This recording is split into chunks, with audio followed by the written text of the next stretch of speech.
পুরনো নিয়োগ প্রক্রিয়া সম্পন্ন না করে সরকার নতুন করে নিয়োগ প্রক্রিয়ার প্রস্তুতি নেওয়ার তীব্র বিরোধিতা করে শিক্ষা ভবন চত্বরে বিক্ষোভে সামিল হলেন এসটিজিটি পরীক্ষার্থীরা।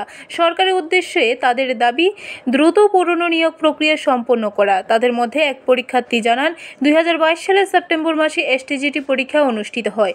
তারপর 3.5 বছর অতিক্রান্ত হয়ে গেলেও সরকার ফলাফল প্রকাশ করছে না। আবার গত কয়েকদিন আগে লক্ষ্য করা গেছে, সরকার আগের শূন্যপদ পূরণ না করে নতুন করে শূন্যপদ তৈরি করেছে। সরকারের উদ্দেশ্যে দাবি, 2022 সালে নিয়োগ প্রক্রিয়া সম্পূর্ণ করার পর যাতে নতুন করে 7 শতাধিক শূন্যপদ পূরণ করে সরকার। পরবর্তী সময়ে শিক্ষা দপ্তরের অধিকর্তা এনসি শর্মার কাছে তাদের দাবি সনদ তুলে দেয়।